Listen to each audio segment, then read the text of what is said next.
مزید اپڈیٹس کے لیے ہمارے چینل کو سبسکرائب کریں اور اسے اپنے دوستوں کے ساتھ شیئر کریں۔ ساز نیوز کے ناظرین السلام علیکم، امجد ارشاد چودھری نئی ویڈیو کے ساتھ آپ کی خدمت میں حاضر ہیں۔ آج ہم جو ویڈیو آپ کو لے کر آئے ہیں وہ تمام شنگن ممالک جو ہیں ان کے رہنے والوں کے لیے اچھی خبر ہے، لیکن ان دو ملکوں کے لیے اچھی خبر زیادہ ہے جن کے لیے اب جو ہے وہ باقی 23 یورپی ملکوں کے دروازے کھلنے جا رہے ہیں۔ جی ہاں، یورپی یونین کے اس وقت 27 رکن ممالک ہیں اور شنگن ویزا فری نظام، یعنی آپ جو ہے وہ بغیر کسی چیکنگ کے اور بغیر کسی رکاوٹ کے ایک دوسرے ملک میں جا سکیں،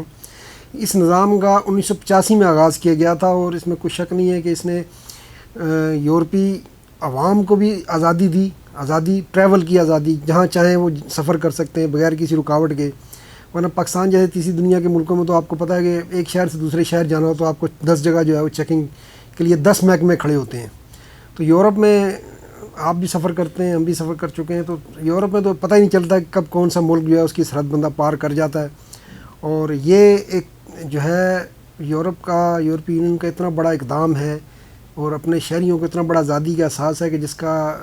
لطف جو ہے وہاں رہنے والے یا وہاں جو سفر کرنے والے ہیں وہی اٹھا سکتے ہیں۔ باقی پاکستان یا دوسرے ملکوں میں بیٹھے ہوئے تصور بھی نہیں کر سکتے کہ ایک شہر سے دوسرے شہر، جیسا کہ ہم نے کہا کہ جانے کے لیے 10 چیک پوسٹوں پہ آپ کو چیکنگ ہوتی ہے اور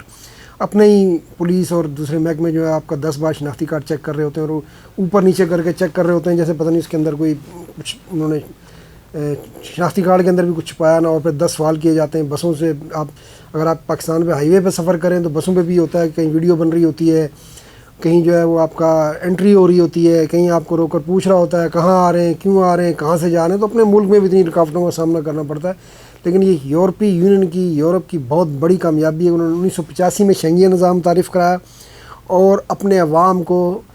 سرحدوں سے آزاد کر دیا۔ وہ یورپ میں جہاں چاہیں جب چاہیں جا سکتے ہیں، ان کو کوئی روک ٹوک نہیں ہوتی، کوئی پوچھتا نہیں ہے، نہ پاسپورٹ کی ضرورت ہے نہ کسی اور چیز کی ضرورت ہے۔ آپ بس میں، کار میں، جہاز میں،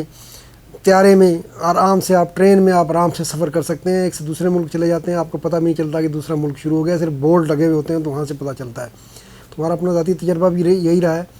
تو یہ ایک جو ہے نا، اس پہ یورپی عوام کو اور یورپی یونین کو واقعی فخر ہونا چاہیے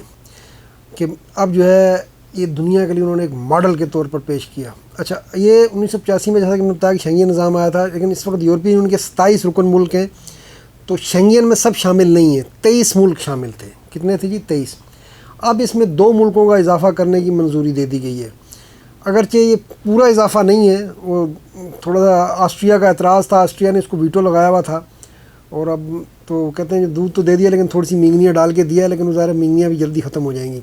تو ہم بات کریں رومانیہ اور بلغاریہ کی۔ رومانیہ اور بلغاریہ کو شنگن نظام میں شامل کرنے کی جزوی منظوری دے دی گئی ہے۔ جزوی اس لیے کہ آسٹریا نے اسے ویٹو لگایا ہوا تھا، پچھلے سال بھی یہ دونوں ملک شامل ہو سکتے تھے، پچھلے سال آسٹریا اور ہالینڈ نے ویٹو کیا، اس بار ہالینڈ نے اپنا ویٹو واپس لے لیا تھا، لیکن آسٹریا نے جو ہے وہ ویٹو اپنا برقرار رکھا ہوا تھا۔ تو آسٹریا کو کال کیا گیا۔ آسٹریا کا کیا تھا اس پہ؟ آسٹریا کہتا تھا کہ یہ ان دونوں ملکوں سے جو ہے ان کی ترکی سے بلغاریہ کی سرحد لگتی ہے، تو کہتا تھا کہ ان دونوں ملکوں سے تارکین کی تعداد بڑی تعداد میں تارکین آسٹریا میں داخل ہو جاتے ہیں آگے جا کے۔ ایک تو اس کا اعتراض یہ تھا۔ پھر جو ہے وہ ایک یورپی یونین کا ایک مجموعی معاملہ بھی تھا کہ ان دونوں ملکوں میں کرپشن کے معاملات تھے اور کچھ دیگر اصلاحات بھی تھیں، لیکن باقی وہ تو معاملات حل ہو گئے تھے۔ اب آسٹریا نے یہ شرط رکھی کہ یہ دونوں ملک جو ہے وہ خاص طور پر شام اور افغانستان کے سب سے زیادہ ان 2 ملکوں کے مہاجرین یورپ میں آ رہے ہیں، تو ان دونوں کے لیے یہ دونوں ملک کیمپ بنائیں گے اور اپنے بارڈر پہ سختی رکھیں گے، اور اس کے بعد ان شرائط کو منوانے کے بعد اس نے ان دونوں ملکوں کو اجازت دی ہے، لیکن اس میں بھی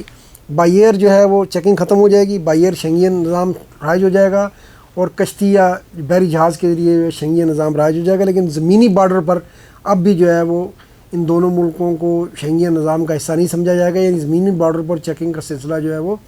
ڈاکومنٹ جو چیک ہوتے ہیں وہ جاری رہے گا، لیکن وہ بھی امید یہ ہے کہ